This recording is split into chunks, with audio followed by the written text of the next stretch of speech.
चलिए फ्रेंड्स, शुरू हैं आज का अपना वीडियो। आज के इस वीडियो में आने वाला हूँ क्लास 9 के लिए सामाजिक विज्ञान का त्रैमासिक परीक्षा वर्ष 2022 इसका त्रैमासिक पेपर बताने वाला हूँ, जो कि 15 अक्टूबर यानी कि आज ही होने वाला है। तो आपके पास मात्र 2 घंटे बचे हैं और 2 घंटे के बाद आपका पेपर होने वाला है।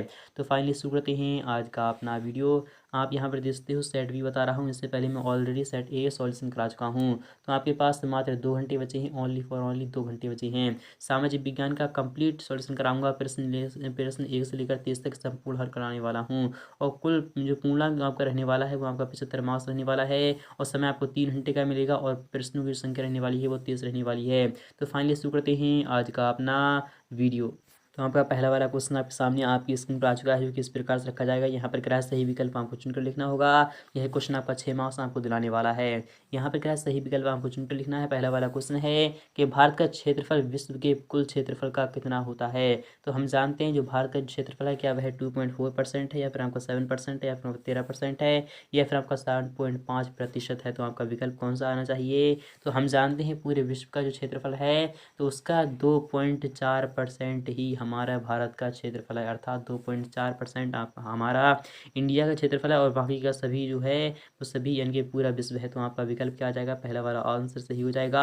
2.4% ही आपका विकल्प सही हो जाएगा। इसी प्रकार से बात करें सेकंड वाले क्वेश्चन की। यहाँ पर है, इनमें से किस नदी को मध्य प्रदेश की जीवन रेखा कहा जाता है। क्या चंबल को कहा जाता है, तो नहीं। क्या नर्मदा को कहा जाता है, तो हाँ। ऑप्शन नंबर आपका बी वाला बिल्कुल ही सही हो जाएगा, नर्मदा आ जाएगा। क्या आ जाएगा, तो आपका आंसर क्या आ जाएगा तो नर्मदा आपका आंसर सही हो जाएगा। थर्ड वाले अगर क्वेश्चन की बात करें, यहाँ पे कह रहा है कि प्रथम विश्व युद्ध कब लड़ा गया था। तो प्रथम विश्व युद्ध था वह 1914 से 1918 ईस्वी तक लड़ा गया था। आपका ऑप्शन नंबर डी वाला यहाँ पर करेक्ट हो जाएगा। इसी प्रकार से बात करें नेक्स्ट वाले क्वेश्चन की, तो वो भी देख लीजिएगा। यहाँ पर कह रहा है कि आरंभ में मित्र राष्ट्रों का नेतृत्व किनके हाथों में था। ब्रिटेन और रूस, सोवियत संघ और अमेरिका, जर्मनी और इटली, जापान और तुर्की। तो आपका जो आंसर हो जाएगा वो हो जाएगा सोवियत संघ और अमेरिका। इनके विकल्प आपका यहाँ पर बी वाला बिल्कुल ही सही हो जाएगा। यहाँ पर पांचवें क्वेश्चन की बात करें वो इस प्रकार से है कि प्रारूप कमेटी के जो अध्यक्ष थे यानी जो संविधान सभा के जो अध्यक्ष थे वो कौन थे। क्या डॉक्टर राजेंद्र प्रसाद थे, या फिर डॉक्टर भीमराव अंबेडकर, या फिर डॉक्टर राधाकृष्णन, या फिर यहाँ पर जगजीवन राम। तो आपका जो आंसर हो जाएगा वो डॉक्टर BR अम्बेडकर यानी डॉक्टर भीमराव अंबेडकर। आपका ऑप्शन नंबर बी वाला यहाँ पर बिल्कुल ही करेक्ट हो जाएगा। इसी प्रकार से बात करें नेक्स्ट वाले क्वेश्चन की, तो वो भी देख लीजिएगा। यहाँ पर है कि भारतीय संविधान कब लागू हुआ। तो जिस दिन हम गणतंत्र दिवस मनाते हैं उसी दिन हमारा क्या हुआ था, तो हमारा यानी संविधान लागू हुआ था। 26 जनवरी 1950 ईस्वी को संविधान लागू हुआ था। उसी दिन से आज तक हम हर साल 26 जनवरी को गणतंत्र दिवस के रूप में मनाते आ रहे हैं। तो आपका विकल्प यहाँ पर बी वाला बिल्कुल सही हो जाएगा। और 15 अगस्त 1947 को क्या हुआ था, तो हमारा देश जो है वो स्वतंत्र हुआ था यानी कि आज़ाद हुआ था। तो आपको वो भी पता होना चाहिए। तो आपका विकल्प क्या आ जाएगा, 26 जनवरी 1950 आ जाएगा। इसी प्रकार से बात करें नेक्स्ट वाले क्वेश्चन की, तो सेकंड वाला भी क्वेश्चन आपके सामने आ चुका है यहाँ पर। तो सेकंड वाला जो क्वेश्चन कह रहा है वो आपको क्या कह रहा है, आपको देख लेना है। यह क्वेश्चन आपका 6 मार्क्स में रखा जाएगा। यहाँ पर कह रहा है भारत की भूमि का जो क्षेत्रफल है वो रेडियस यानी वर्ग किलोमीटर है। कितनी वर्ग किलोमीटर है, तो आपको पता होगा। तो आपको सिंपली यहाँ पर क्या लिखना है, तो 32 लिखना है, फिर उसके बाद 87 लिखना है, 32 87 लिखना है, फिर उसके बाद 300 कितना है, तो आपको वो लिख देना है। फिलहाल कि आपको इसी के आसपास है, ये 32 यानी 32 लाख किलोमीटर के आसपास है। आपको वो लिख देना है। नेक्स्ट की बात नहीं, यहाँ पर सेकंड वाला जो क्वेश्चन है यहाँ पे कह रहा है रेडियस की नदी गंगा नदी की सबसे बड़ी सहायक नदी है। कौन सी नदी है जो कि गंगा नदी की सबसे बड़ी सहायक नदी है, तो आपको सिंपली यहाँ पर क्या लिखना है, तो यमुना लिखना है। क्या लिखना है, तो यमुना लगा देना है, वही आपका आंसर हो जाएगा। थर्ड वाली अगर क्वेश्चन की बात नहीं कि कार्ल मार्क्स ने डेडसन नामक ग्रंथ की रचना की थी। किस नामक यानी किसकी रचना की थी, और संविधान सभा की प्रथम बैठक कब हुई थी। संविधान सभा की प्रथम बैठक है वो कब हुई थी, तो 9 दिसंबर को हुई थी। कब हुई थी, तो 9 दिसंबर को हुई थी। और कब हुई थी, और यह 1900 कब किस में हुई थी, 1946 ईस्वी में हुई थी। तो आपको ये पता होना चाहिए। और यहाँ पर आते हैं जो क्रियाएं आय प्राप्त करने के लिए की जाती हैं उन्हें हम क्या कहते हैं, तो व्यवसाय कहते हैं। क्या कहते हैं, व्यवसाय कहते हैं। क्या कहते हैं, तो व्यवसाय। आपका आंसर क्या आ जाएगा, तो व्यवसाय आ जाएगा। इसी प्रकार से बात करें नेक्स्ट वाले क्वेश्चन की, उत्पादन का मुख्य प्रथम यानी आवश्यक कारक जो है वो क्या है। उत्पादन का प्रमुख यानी मुख्य यानी प्रथम आवश्यक कारक क्या है, तो आपको यहाँ पर पता होगा। यहाँ पर क्या है, तो आपको सिंपली यहाँ पर लागत है। क्या है, तो आपको सिंपली यहाँ पर क्या लगा देना है, तो लागत लगा देना है, आपका आंसर हो जाएगा। तो आई होप आपको समझ में आ रहा होगा। यहाँ पर थर्ड वाले अगर क्वेश्चन की बात करें वो इस प्रकार से रखा जाएगा, सही जोड़ियाँ बनाना है, मैच द कॉलम, आपको मिलान करना होगा। यह क्वेश्चन आपका 6 मार्क्स आपको दिलाने वाला है। तो यहाँ पर पहले वाला जो क्वेश्चन कह रहा है यानी राजस्थान है, तो राजस्थान में क्या स्थान है हमारे इंडिया में। तो राजस्थान जो है वो क्षेत्रफल की दृष्टि से सबसे बड़ा राज्य है। जो राजस्थान है वो क्षेत्रफल की दृष्टि से सबसे बड़ा राज्य है इंडिया का। और यहाँ पर जो ड्यूमा है तो वो क्या है, ड्यूमा जो है वो रूस की संसद है, रूस की संसद को हम ड्यूमा कहते हैं। और खरीफ क्या होता है, तो खरीफ की फसलें होती हैं, जैसे कि धान हो गया, वो खरीफ की फसल होती है। तो ज्वार और बाजरा जो होती है वो खरीफ की फसल होती है। ये कब से कब तक बोई जाती हैं, तो आपको ये पता होना चाहिए। ये अक्टूबर से लेकर, इनके ये कब कब से कब तक बोई जाती हैं, तो अक्टूबर में कटती हैं। और बोई कब से जाती हैं, तो यानी जून जुलाई से लेकर और यहाँ पर अक्टूबर तक चलती हैं। तो वो कौन सी फसलें कहलाती हैं, तो खरीफ की फसलें कहलाती हैं। तो अगर यहाँ पर बात करें फोर्थ वाले क्वेश्चन की, कि हरित क्रांति क्या है, तो हरित क्रांति जो होती है उसमें उत्पादन में वृद्धि होती है। आपका ऑप्शन इस पर चला जाएगा, डॉक्टर राजेंद्र प्रसाद क्या हैं। डॉक्टर राजेंद्र प्रसाद जो है वो संविधान सभा के क्या हैं, तो अध्यक्ष हैं। यहाँ पर आते हैं देश का जो सर्वोच्च कानून होता है वो संविधान कहलाता है। तो आप पे सभी मिलान हो चुके हैं, ये आपके 6 मार्क्स बिल्कुल ही क्लियर हो चुके हैं। इसी प्रकार से बात करें नेक्स्ट वाले क्वेश्चन की, तो फोर्थ वाला जो क्वेश्चन आपके सामने आ चुका है, यह क्वेश्चन आपका 6 मार्क्स का रहने वाला है।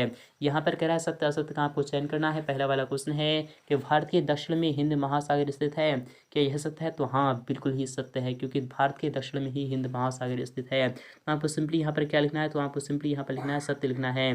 क्या लिखना है, सत्य लिखना है। यहाँ पर सेकंड वाले क्वेश्चन की बात करें कि भारतीय संविधान की प्रस्तावना संविधान की आत्मा है, क्या भारतीय संविधान की प्रस्तावना संविधान की आत्मा है, तो हाँ यह क्या है, बिल्कुल ही सत्य है। क्या है, तो ये भी आपका बिल्कुल ही सत्य यानी सटीक हो जाएगा। थर्ड वाले अगर क्वेश्चन की बात करें कि मतदान करने के लिए आयु जो होती है वो 18 वर्ष होती है, तो आपको यह क्या है, तो बिल्कुल ही सत्य है। क्या है, तो बिल्कुल ही सत्य हो जाएगा, क्योंकि 18 वर्ष से जो ऊपर होती हैं या 18 वर्ष की होती हैं वो मत देने के अधिकारी हो जाती हैं। यहाँ पर फोर्थ वाले अगर क्वेश्चन की बात करें, क्या भूमि मानवकृत संसाधन है, तो नहीं, बिल्कुल असत्य है, क्योंकि मानव के द्वारा जमीन नहीं बनाई गई है, इसलिए यहाँ पर ये है क्या हो जाएगा, तो बिल्कुल ही असत्य हो जाएगा। क्या हो जाएगा, तो बिल्कुल ही असत्य हो जाएगा। इसी प्रकार से बात करें छठा यानी पाँचवें क्वेश्चन की, यहाँ पे क्या है, 6 से लेकर 14 वर्ष के स्कूली बच्चों की शिक्षा में सर्व शिक्षा अभियान एक महत्वपूर्ण कदम है या फिर था और है रहेगा, तो वहाँ पर यह क्या हो जाएगा, बिल्कुल ही सत्य हो जाएगा। क्या हो जाएगा, बिल्कुल ही सत्य हो जाएगा, क्योंकि सर्व शिक्षा अभियान जो है वहाँ पर क्या है, तो 6 से लेकर 14 वर्ष के स्कूली बच्चों के लिए शिक्षा में सर्व शिक्षा अभियान एक महत्वपूर्ण कदम है और रहेगा। यह क्या है, बिल्कुल सत्य हो जाएगा। यहाँ पर क्वेश्चन की बात नहीं वो इस प्रकार से है कि शिशु मृत्यु दर से अभिप्राय 1 वर्ष से कम आयु के शिशु की मृत्यु से है, क्या है, सत्य है या फिर असत्य है, तो आपको यह क्या हो जाएगा, असत्य हो जाएगा। आई होप आपको समझ में आ रहा होगा। यहाँ पर पांचवें क्वेश्चन की बात करें वो इस प्रकार से है, यह क्वेश्चन आपका 6 मार्क्स आपको दिलाने वाला है, तो आपका काफ़ी इंपॉर्टेंट रहने वाला है, तो अंत तक वीडियो को जरूर वॉच करना। यहाँ पर है एक वाक्य में या फिर एक शब्द में आपको उत्तर देना होगा। पहला वाला क्वेश्चन है कि हीराकुंड बांध किस नदी पर स्थित है, तो आपको पता होगा कि हीराकुंड जो बांध है वो कहाँ पर है, तो ये तो आपको पता होगा कि उड़ीसा में स्थित है और नौपड़ा में है, तो आपको ये पता होना चाहिए। तो इनके हीराकुंड बांध जो है वो किस नदी पर स्थित है, तो वह महानदी पर स्थित है। कहाँ पर है, तो आपको सिंपली यहाँ पर महानदी याद रख लेना है। क्या लिखना है, तो महानदी याद रख लेना है, महानदी पर स्थित है। सेकंड वाले अगर क्वेश्चन की बात करें, यहाँ पे धर्मनिरपेक्षता का अर्थ आपको बताना होगा, अर्थात वह इनके धर्मनिरपेक्षता का आपको अर्थ बताना है। इसका जवाब मैं आपको ऑलरेडी दे चुका हूँ, आपको कमेंट सेक्शन में लिखना है। यहाँ पर कह रहा है लोकसभा के सदस्यों के आपको नाम लिखना है। पालमपुर की एक गैर कृषि क्रिया का आपको नाम लिखना है, तो कौन सा हो जाएगा, तो पालमपुर की एक गैर कृषि का क्या हो जाएगा, तो आपको सिंपली यहाँ पर पशुपालन लगा देना है। क्या लगा देना है, तो पशुपालन लगा देना है, वही आपका आंसर हो जाएगा। इसी प्रकार से बात करें कि व्यस्क, यहाँ पर क्या है, व्यस्क मताधिकार क्या है, हर वह व्यक्ति या फिर हर वह व्यक्ति जो कि 18 वर्ष के ऊपर होता है या फिर 18 वर्ष से होता है वह इनके मत देने का अधिकारी हो जाता है, उसे हम व्यस्क मताधिकार कहते हैं। यानी कि वह पूर्ण रूप से तैयार है मत देने के लिए, मतदान करने के लिए। यहाँ पर छठे वाली अगर क्वेश्चन की बात करें, भारत के स्थलीय पड़ोसी देशों की संख्या कितनी है, तो भारतीय स्थलीय जो पड़ोसी देशों की संख्या है वो 6 है या फिर कितनी है, तो आपको कमेंट्स में लिखना होगा। कौन कौन सी है मैं आपको बता रहा हूँ। पाकिस्तान है और यहाँ पर श्रीलंका नहीं है, बल्कि आपको क्या लिखना है, तो आपको यहाँ पर अफगानिस्तान भी है चीन भी है और नेपाल भी है और यहाँ पर भूटान भी है। इस प्रकार से आपको लिख देना है। यहाँ पर छठे वाले क्वेश्चन की बात करें कि भारतीय केंद्र शासित प्रदेशों के आपको नाम लिखना है, तो कौन कौन से हैं और कितनी हैं आपको वो सभी लिखना है। अथवा जो क्वेश्चन है वो इस प्रकार से रखा है कि कर्क रेखा भारत के कौन कौन से राज्यों से होकर यानी कि गुजरती है, आपको उन सभी के नाम लिखना है। तो आई होप आप पे समझ में आ रहा होगा। अगर आप पे समझ में आ रहा है तो वीडियो को लाइक करना और अपने तमाम साथियों के पास शेयर कर दीजिए, क्योंकि यही पेपर आने वाला है आपके एग्जाम क्वेश्चन पेपर में। यदि आपको फुल्ली सॉल्यूशन चाहिए तो अभी भी टाइम है। आपको क्या लिखना है, कमेंट सेक्शन में लिखना है फुल्ली सॉल्यूशन। फुल्ली सॉल्यूशन आपको बहुत जल्द प्रोवाइड करा दूंगा। तो मिलते हैं नेक्स्ट पार्ट में, तब तक के लिए थैंक यू।